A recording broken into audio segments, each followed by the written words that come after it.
Hey, it's Nicholas back, yeah. As you've noticed, I've just started a BBC Microbit series. I should have done it ages ago, really, but I've only just had the time, really. And we've just started to use them more in class, because we've managed to get most of the curriculum out of the way. So now we can have some fun. So what is a BBC Microbit? Well, it's a tiny, tiny little board, okay, smaller than a credit card, with microcontrollers on board with accelerometer, temperature sensor, Bluetooth, etc, etc. Has a USB micro port on it, a power input for our battery pack. Yeah, got loads. I want a reset button. As you can see here, we've got 0, 1, 2, 3 and a ground for attaching stuff. Yes, you can make robots from this, okay? You can make robots. So I've got my BBC Microbit. What do I need to get started? If you've got one, click there. Okay. So should we click? Why not? There you go. If we go here, you can see what I'm saying. We've got a USB, Bluetooth E antenna, a reset battery, processor, compass, accelerometer, and your pins, as I just explained to you. And it's really, really easy to use. No, it really is. It really is. No, it really, really is. So I expect you to go and get one and give some coding and get your kids to do some coding. It'd be really, really good. On another note, where do you get one?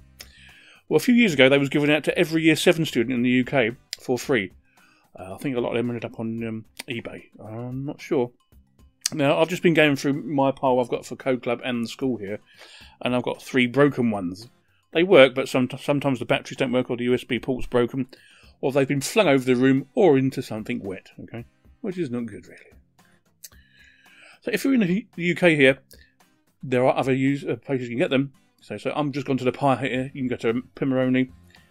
I imagine you could get them at Curry's online. I would say Maplin, but yeah, hey. But you used to be able to buy the board on its own without these cables and the battery pack, and they was around about £7.80. But I've not been able to find any for quite a while. But if you want the kit, it comes in a nice box with instructions and everything. You can't ask what colour you want, okay? Whatever colour you get, you get. Simple as that.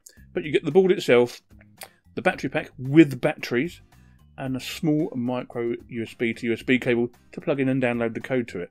Remember, you flash the board itself. You flash it. There's no onboard memory as such as...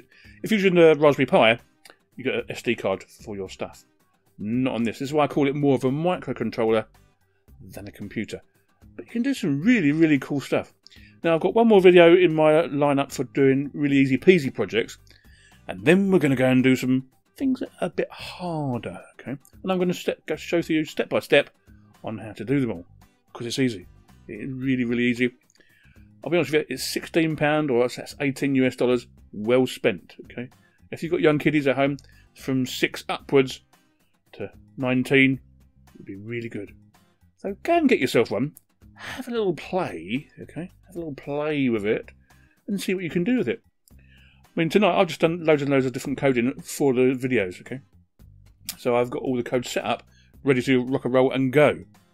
So if you want to follow me on my journey with the BBC Microbit, for the next 2 weeks I think I'm going to do it, and we'll get some projects done, and then you can go and do stuff that you want to do.